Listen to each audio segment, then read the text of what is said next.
মুখ্যমন্ত্ৰী জিন্দাবাদ। আমি স্মাৰক পত্ৰত লিখি নিছিলোঁ।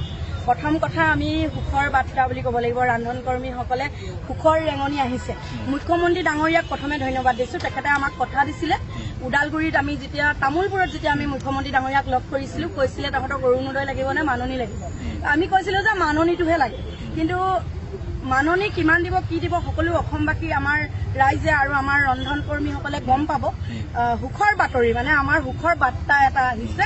মুখ্যমন্ত্ৰীয়ে কথা ৰাখিলে হয়। বাজেটত আমাক যোৱা 25 বাজেটত কৈছিলে 500 টকা এটা তেওঁলোকক মাননি বঢ়াই দিয়া হ'ব।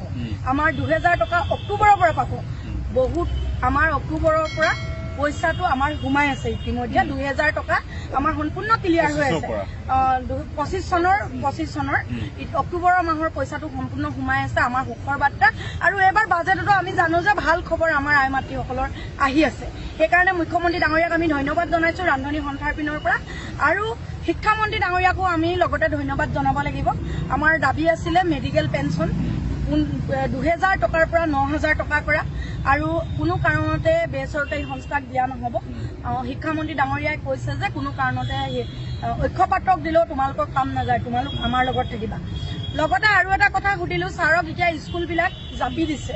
কিছুমানে ভুৱা প্ৰচাৰ কৰি আছে যে ৰান্ধন কৰ্মীসকলৰ কাম যাব, কিন্তু স্পষ্টভাৱে ছাৰে কৈছে আমাৰ আই মাতৃ সকলো জিলাৰ পৰা আহিছে। তেওঁলোকৰ মুখৰ আগতে ছাৰে সুন্দৰভাৱে কৈছে যে কোনো কাৰণতে আই মাতৃসকলৰ কাম নাযায়।